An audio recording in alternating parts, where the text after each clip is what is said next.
Tucked inside a quiet neighborhood on Greater Mack Avenue in St. Clair Shores, you'll find the Chapoton Woods Barber Shop. It looks like a place frozen in time. The old-fashioned barber chairs, vintage tools, and black and white photos on the walls tell a story of a father and son, a family business, and a community built on conversations and trust. Itself, from what my dad told me, was a French farmer that used to live in this area. And so the story is that he owned a lot of the land, and years later, a lot of things were just named after him, including the shop here. There was a market, there were apartment buildings.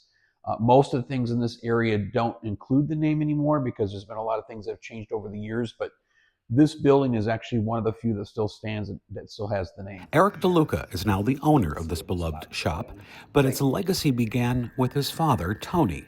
In 1978, Tony DeLuca took over the business, quickly building a reputation not just as a barber, but as someone people loved to be around. Became very successful and lucrative, and a lot of people in the city really liked him, and they would come from far places just to come see him, based on his skills and his business, because most people knew in the area that he was not just a skilled barber, but he was a personality that people really liked to be around.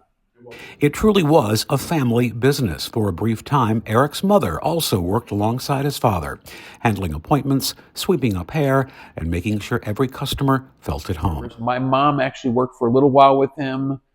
When she got her license in about 85, she ended up working like another 10 years here.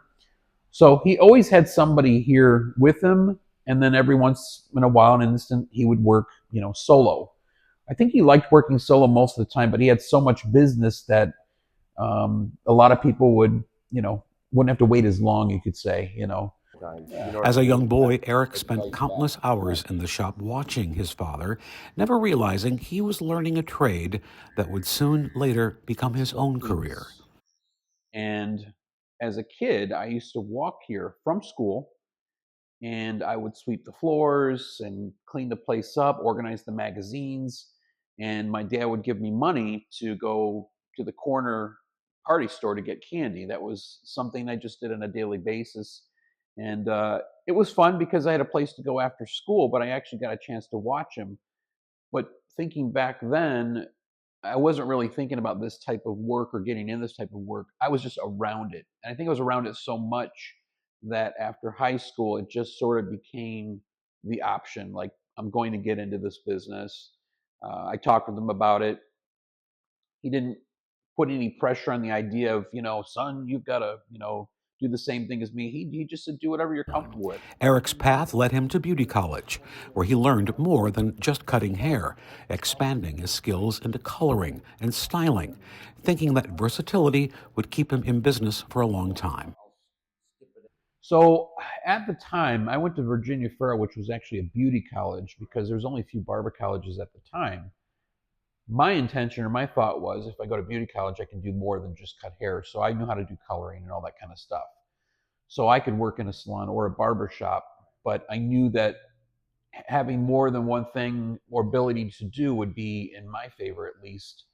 So that was definitely something that was important, because I knew if I could do more than one thing, I could essentially have business forever. For years, Eric worked elsewhere, but as his father grew older, he knew it was time to come back to the shop and help. Well, we worked side by side. There was a point where he was getting older and he wasn't able to, work as hard or as long. And I sat down with him and I said, I think I'm going to come in a few days a week and help you out. And he was resistant at first because he had a lot of pride. And he said, no, no, no, don't worry. You don't have to come in. And so I would work with him, probably towards the end of his life, probably about 2 or 3 days a week, and help out. And as much as he was resistant in the beginning, he was actually more appreciative afterwards. He even thanked me, for helping out. When Tony passed away, there was no question. Eric had to keep the shop going. Yeah, there was no doubt that after he passed, that I knew I had to take over.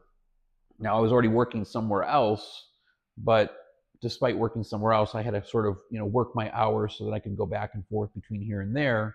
But I knew I wanted to keep this business running, And it just was a matter of time before I left the other business and just worked here full time. Eric has kept the shop much like his father left it. The vintage barber chairs, old clippers, and even Tony's collection of antique cameras remain on display, preserving a legacy that many longtime customers still appreciate. Yeah, it was important for me to not change too much, and mostly because I like the idea of keeping things sort of nostalgic. I may have thrown some paint on the wall or, cleaned up the floors a little bit better, organized things in a way that made it me, but at the same time, I never got rid of everything. So if you look at the display cases, you'll see things that are relatable to him. He collected cameras, he collected clippers. So those things can still be seen. So a part of him is actually still here, but I didn't really want to, infringe on changing things too much because I think most of the customers coming in here still like that nostalgia. For now, the barbershop remains a place where a simple haircut comes with good conversation, a little nostalgia, and a sense of community. Well, this is kind of interesting, but usually around his anniversary, these are music boxes. You wind them up and they play songs. This box will go off around his anniversary. By itself. Yes, and it plays The Entertainer. It just went off a few weeks ago. That's kind of freaky. It is, but it's comforting. So if The Entertainer goes off around his anniversary, I know he's here.